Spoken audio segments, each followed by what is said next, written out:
Thank you for joining us for another episode of the Biker PM. I'm your host, Anthony Pavelich. Today we have with us Alan Zucker. He's an engaging instructor and the founding principal of Project Management Essentials LLC, a training and advisory consulting firm. He has over 25 years of experience managing projects and project organizations in Fortune 100 companies. He has employed agile practices for over 20 years and played a leadership role in transforming a Fortune 50 financial services company. In 2016, he founded Project Management Essentials to share his expertise with broader audiences and now provides training to clients across the United States. He teaches both traditional and agile project management courses and also publishes monthly articles on leadership and management. Alan has a master's degree in economics from the University of Maryland. He is certified in both traditional and agile project management from the Project Management Institute. He holds his Advanced Scrum Master and Certification Scrum Professional certifications from the Scrum Alliance and holds a Scaled Agile certification. So let's get started. Thank you for joining us today, Alan. How are you doing? I'm doing great. So what I want to start out with is just you giving us a background of PM Essentials, what you do, how you get started, and then we'll take it from there. Okay. So Project Management Essentials is a company I started about 3 years ago. And I primarily provide project management, agile, and leadership training and consulting. I have over 25 years of experience in the industry. And a couple of years ago, I decided I wanted to make a career pivot and decided that I really love project management, love agile, and that I wanted to be able to use my experience to share that with others. And it's been very rewarding. I will tell you that I wasn't the easiest adopter of Agile. I've been doing project management probably, I have my master's degree in project management, which I graduated in 2008 with, but before that I was doing project management. But I always like to know the end result, which isn't always the way with Agile. So I was not the earliest adopter of Agile. Until I started actually doing agile projects and I realized the benefit of them. Mm-hmm. And that's when I was like, okay, I can do this. I like this.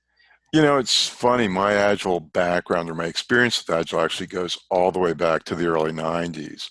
On one of my first jobs out of school, I was working for the U.S. Treasury. My degree's in economics. So I was running the U.S. Treasury security auctions and was asked to be Treasury's project manager for working with the New York Federal Reserve to automate the auctions. And this was back in 91, 92. And even though it was a mainframe application, we used a lot of agile techniques to develop the application, mostly screen prototyping. We'd mock up screens, we'd roadshow them, we'd demo them, we'd change them. We actually built the application around the screen mock-ups.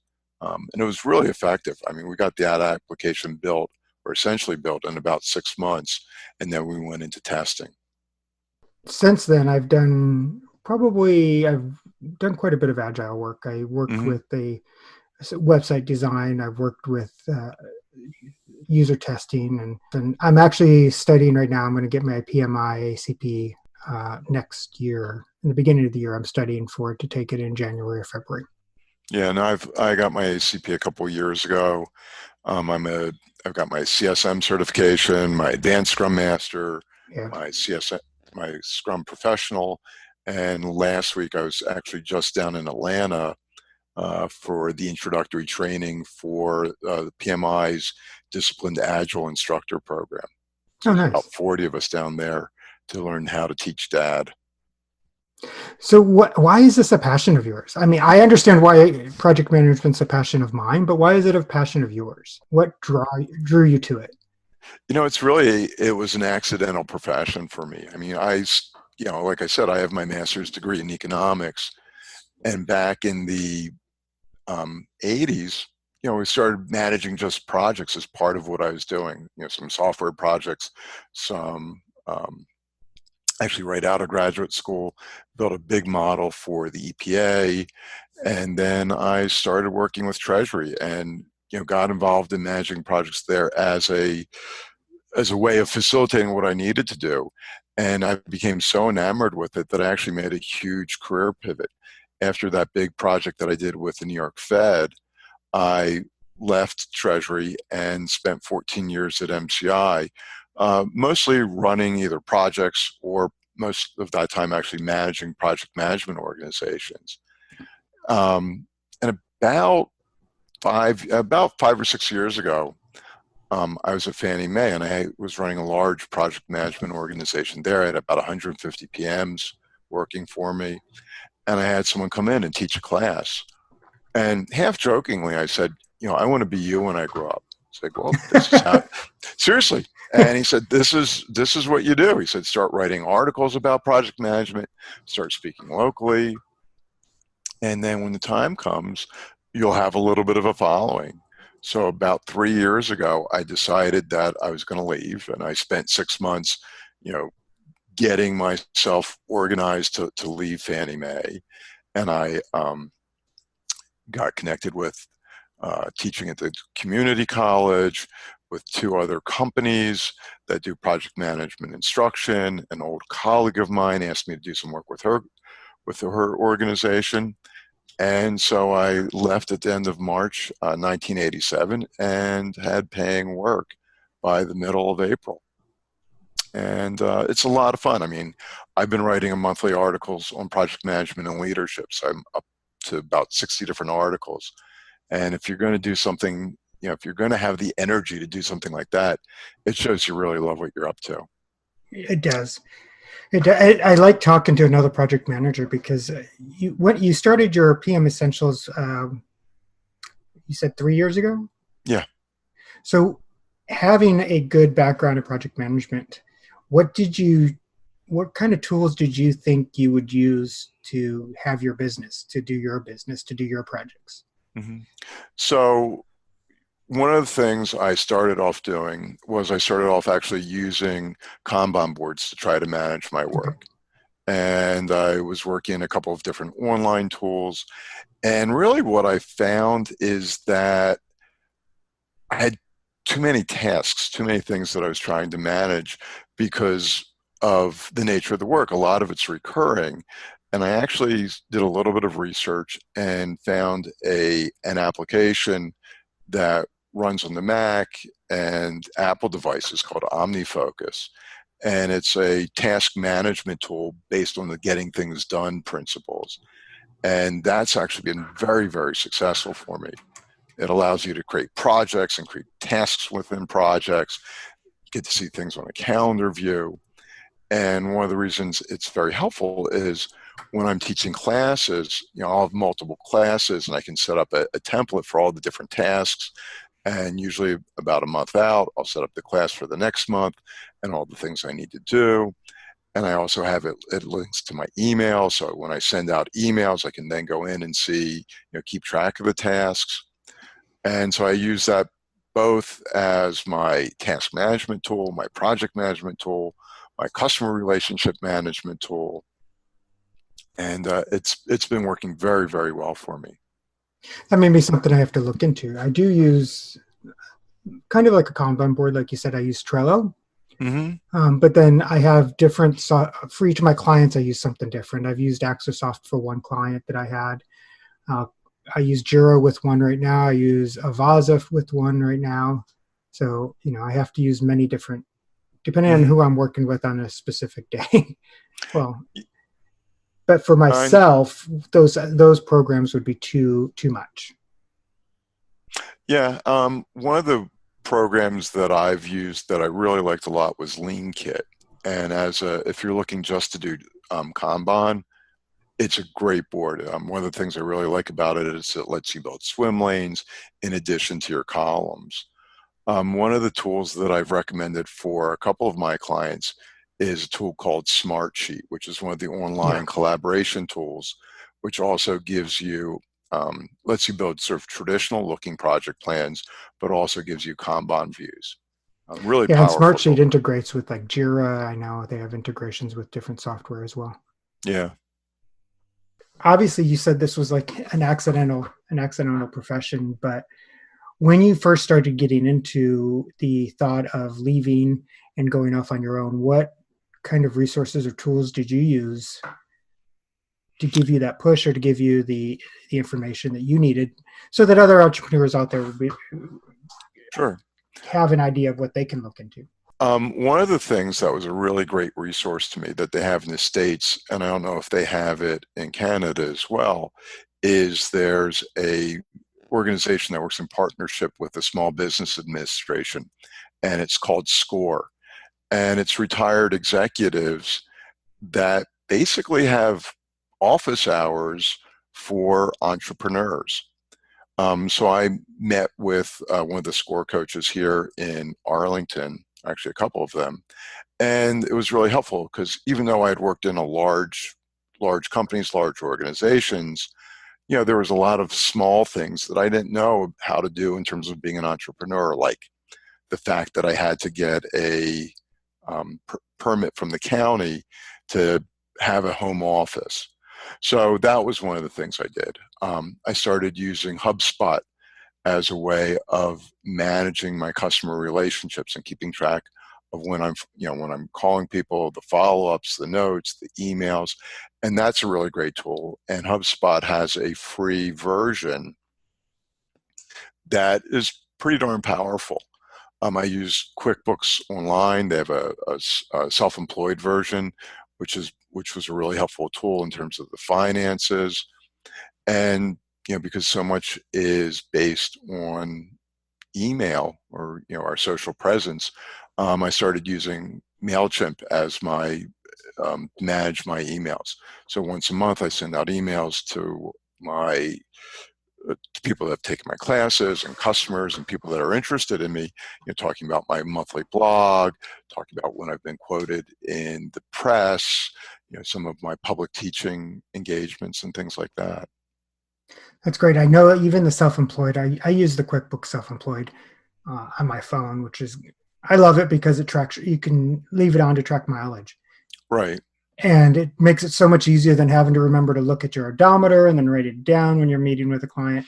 You can just go back and be like, okay, from this address to this address, personal business. And it Right. keeps a great track of it. That's a great tool. And if you keep it up, like I'll just, when I get receipts, I'll take pictures of them, Mm-hmm. put them immediately up into my Microsoft OneDrive, into my expense folder, and then when the charges come through on my QuickBooks, I just connect the receipt to the entry, and it really makes it easy. I mean, it really It makes it a does. very light lift to manage your business financials. It does. Is there any, I want to say books or people or some other resource that's online that you've found very helpful for you?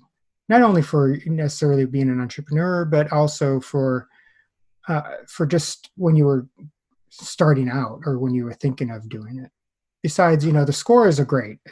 great concept, and I'm not sure if we have something like that here in Canada. I know we have a lot of small business tools, and I've looked online, and you can get business plan templates. You can get a lot of help online, but as far as like the past executives, that's something I don't know if we have here. But as far as help for small businesses, we do have. But Hmm. what else was there is there anything else you can think of that you remember that you used that you really liked? Um, I mean, from my previous experience, working in a corporate environment, I pretty much knew what I needed to do to get up and running. And I had talked to friends of mine that had done similar work. People that had left the corporate environment and had become, instructors and trainers and management consultants, and they were both helpful and also, gave me cautionary tales. One of my friends said, I had talked to him about a year before I made my final leap, and he said, "Are you willing to go a year without a paycheck?" And I was like, "No." So I so I made sure that I built up my cash reserves, and I made sure that I actually had paying work lined up for the day that I stopped working. And just talking, I have a lot of friends that have done similar things, in their 50s, where they've left the corporate world or they've left their jobs in order to follow their passions, in terms of building software companies. And, one of the things I found is that people are just really helpful when you just ask some questions. And I think that's really one of the most wonderful things, is that I found that people are really open and helpful and interested. And it's just a matter of asking for that help.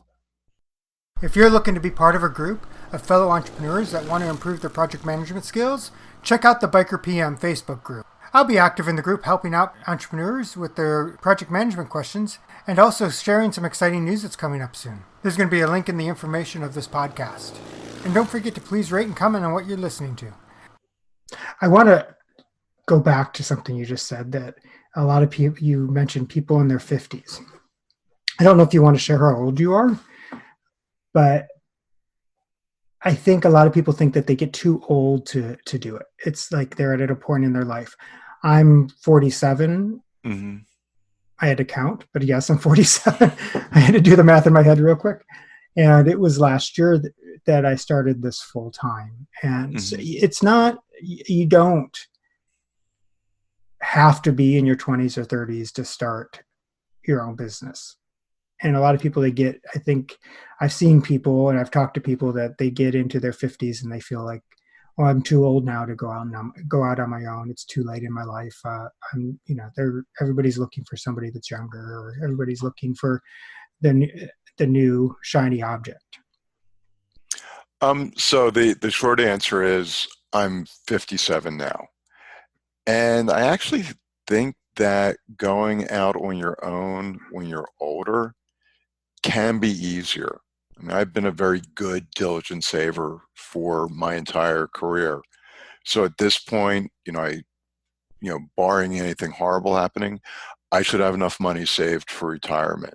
When I started the business, my wife and I have 4 kids. Our youngest was a junior in college. So I really had a lot of those life expenses behind me. I was, so that's one thing. I was at a place financially where this was doable. The other thing is that I had experience.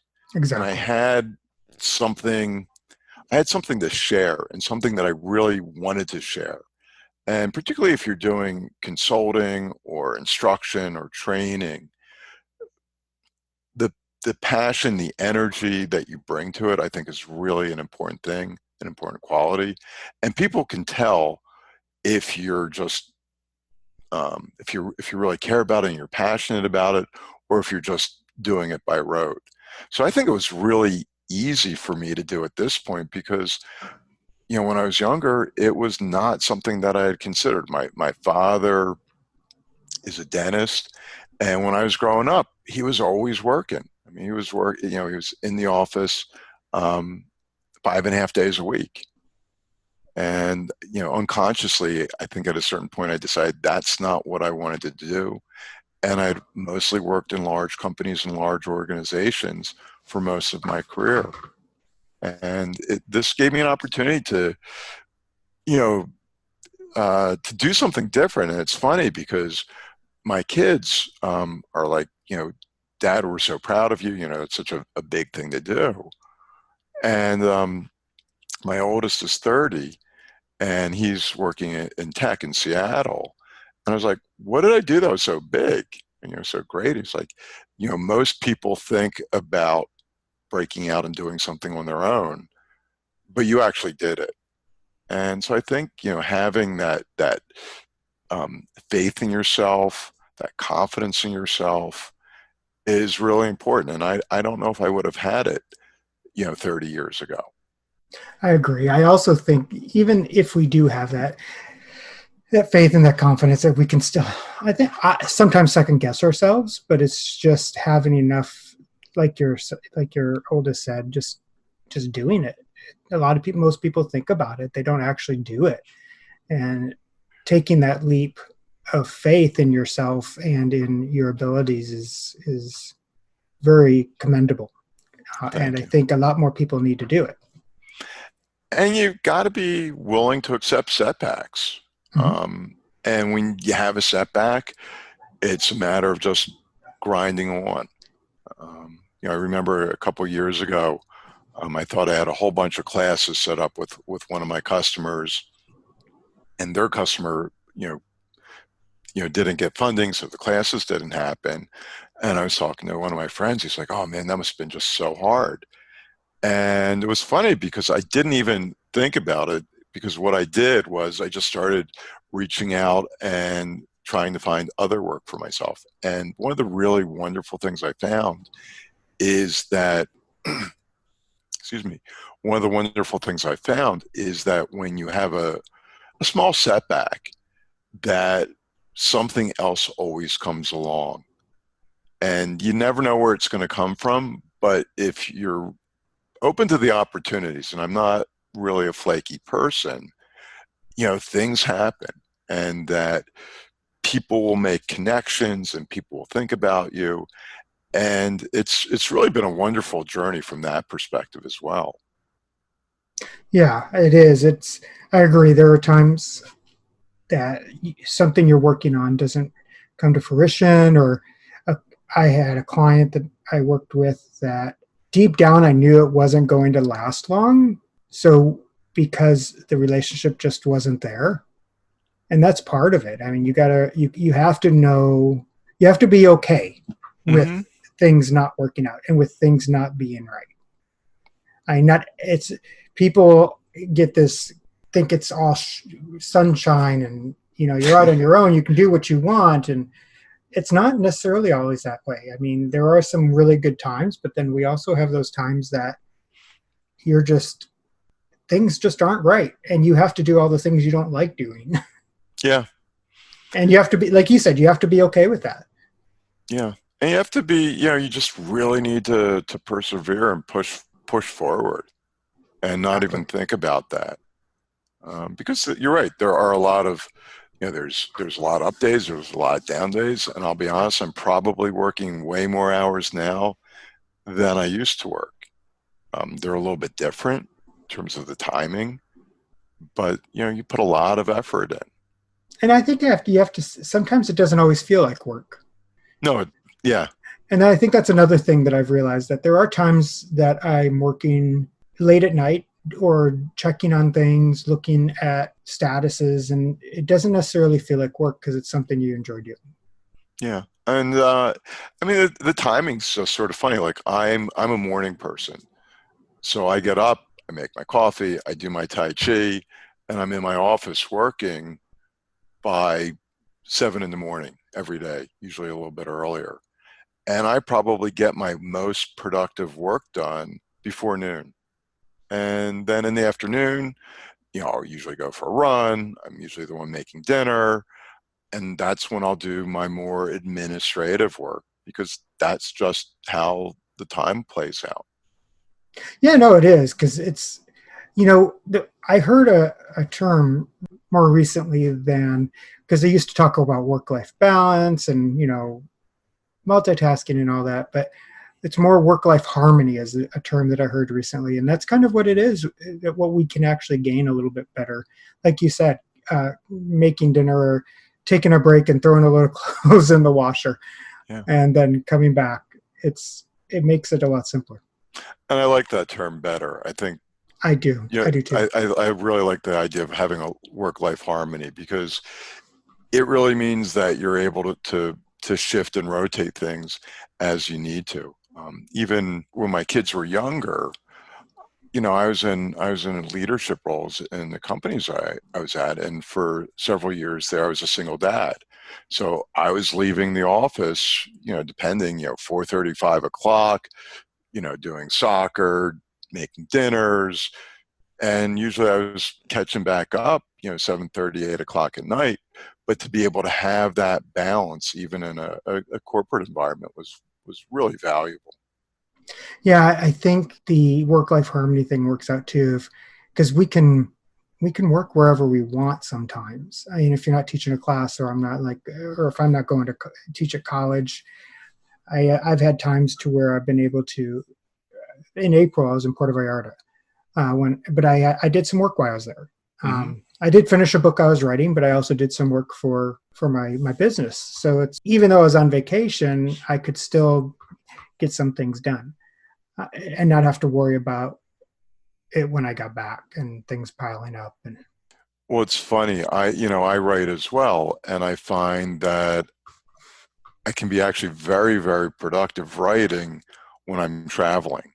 exactly, Like I'm on an yes. airplane or a train. You really don't have a whole lot else to do except to write. And I could I just, would be yeah, I'd be the first one up in the morning. I'd get some coffee and I'd start writing. I'm very, very similarly, because I was actually just down in Cabo a couple of weeks ago, and I was up. Part of the problem was I was still on East Coast time, but I was up, usually around 5:30 in the morning, sitting outside, watching the sunrise and writing early in the morning, and it was just lovely, sitting I there won't with my say coffee. I got up that early. I will tell you that I didn't get up that I early. couldn't help it. It was really not by design, but I do love seeing the sunrise. It's I can it's really imagine. beautiful. Yeah, the sun was already up when I was getting up, but yeah. Let's go. Let's shift to, like, if you had one resource that you wanted to make sure that people would reach out and use for an entrepreneur, what would it be? If you had to choose one.